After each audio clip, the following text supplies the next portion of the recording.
A retired RCMP officer is criticizing Nova Scotia's police watchdog for failing to investigate allegations made against a municipal force 2 years ago. His assessment, in an email released by the inquiry into the Nova Scotia mass shooting, was written after CTV News reported on the accusations a month ago. CTV's Heidi Petracek had that first initial report. She has more tonight. The allegations are in a 2020 RCMP report released in October by the inquiry into the Nova Scotia mass shooting. Allegations of, quote, serious criminal activity by a member of a municipal police force. Most other details, though, redacted.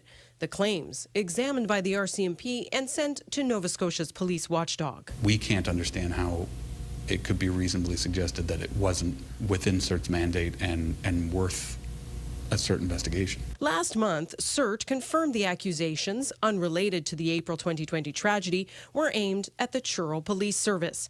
It did not conduct a formal investigation at the time, saying a preliminary review found no criminality. But that decision now under fire by the very author of that internal RCMP report.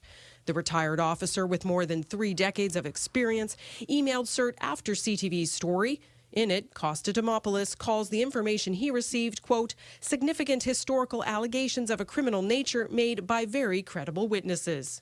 The lack of an official, credible and disclosable review by SiRT does a disservice to the witnesses, the credibility of SiRT and the policing profession. Well, I think it's unprecedented. And this criminologist agrees. Which is why this case is perhaps curious, because it may indeed raise the issue of SiRT's credibility. Boudreau says the lack of information only leads to speculation. SiRT doesn't need its credibility questioned if it's going to be an effective oversight body. SiRT's interim director, John Scott, would only say by email he stands by SiRT's original decision.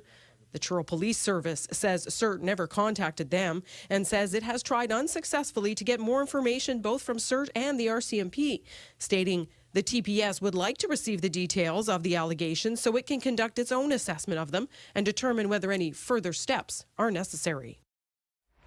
It's worth noting Demopoulos was never called as a witness by the Mass Casualty Commission, and he declined an interview with us. But in a transcript of his interview with Commission lawyers, he describes his concerns around relationships between police forces in Nova Scotia, RCMP communications, and the lack of a national RCMP review of the force's actions during and after the 2020 tragedy, Todd. Heidi, wasn't the Justice Department looking into this? Indeed. At the time of our original story, when this document was released by the Mass Casualty Commission, our Attorney General, Brad Johns, did send us a comment saying that he had asked the department to review the information, so nothing official, but more behind the scenes. We asked for an update on that today and still haven't heard back. Okay, thank you for that, Heidi. That's Heidi Petracek covering the mass shooting inquiry for us from the newsroom tonight. Thanks, Heidi.